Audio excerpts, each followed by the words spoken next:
Okay, in this video, I will give one example on how do we relate a circuit diagram, which is the system that we can see physically, with the continuous time LTI system.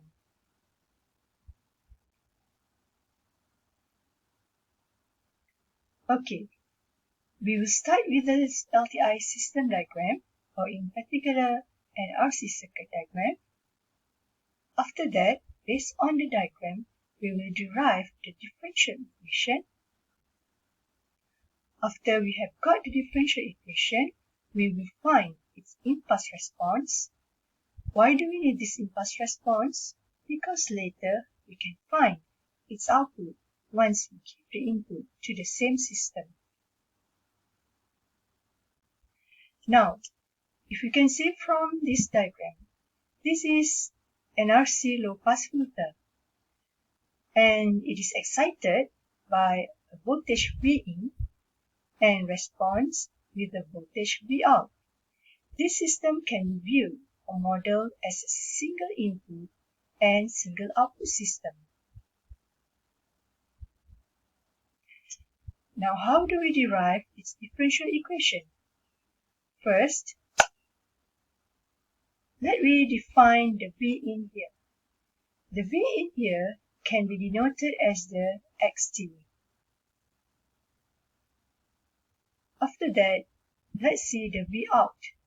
This Vout is actually the same voltage across the capacitor, and we denote it as Yt. Now, if we look at the current here, because this is a series circuit, so this It is equivalent to the current that flows through the capacitor. So we got it as Ic. Now, this Ic is actually related to the capacitance by the relationship of C, D, Vc, dt. And this Vc is the voltage across the capacitor. And we can also say that since the Vc equals to Yt, we can say that this Ic equals to C dy dt. Now, when we look at the voltage across the resistor, we can define the VR here using Ohm's law with the It multiplied R. So we can also have R multiplied with Ic. And we know that the Ic equals to C dV dt. So we can write the VR as RC dV dt or RC dy dt.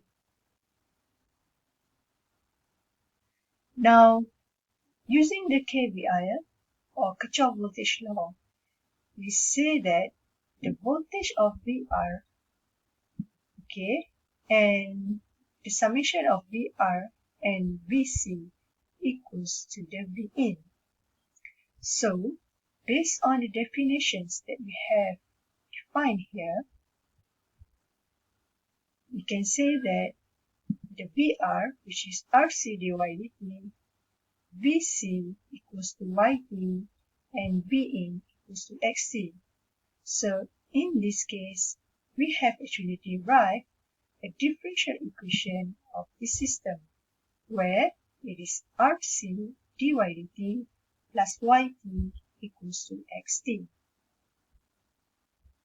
Now, from the differential equation that we have, how do we get the impulse response? So, as we mentioned before, to get the impulse response, we will consider the Xt with the delta t. This is an input, an impulse, unit impulse. And when the input is the delta t, we can say that the output of this system is considered as the impulse response, which is ht. For t, okay, we will consider three cases for finding the ht. First, for t less than 0, when the delta t is 0, we say that there is no input of the system. So in that case, ht equals to 0 for t less than 0. After that, when t equals to 0, we will find or observe the degree of m and the degree of n. The degree of m is referring to the highest degree of differentiation of the xt, and degree of n refer to the highest degree of differentiation of the yt.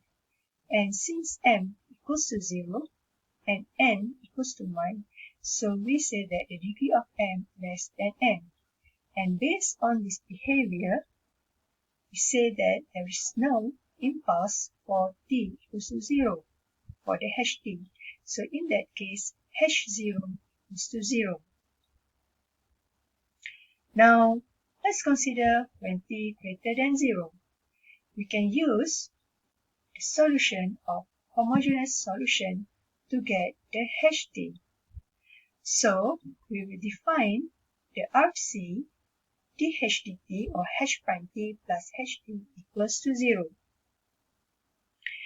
Now, based on the definition of homogeneous solution here, the ht is considered as Ke kt, and when we differentiate the ht or h prime t, we got the capital K here and Ke kt here. After that, we will plug in all these values inside this equation. So we got this equation. And when we do the factorization, we can pull the capital K here exponent kt outside with the RC k plus 1 equals to 0. And when we solve this, we got the small k equals to minus 1 over RC. And we can define this ht equals to capital K exponent minus t over RC ut. Why do you have this ut? Because we are considering the ht for t greater than 0. Now, we want to find what is the capital K. So to find that, we need to find the integral for each equation here from 0 minus to 0 plus. So based on the equation, we have this equation. And after that, we want to find the solution for each integral. So we know that when we integrate the h prime t, okay, so we can actually, I can say here, okay, we forgot about this RC. So this one is RC, okay, ht.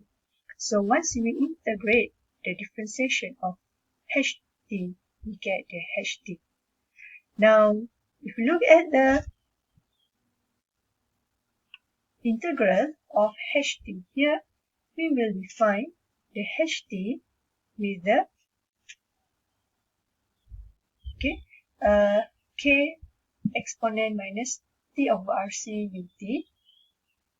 And when we integrate the delta t, we get the step response.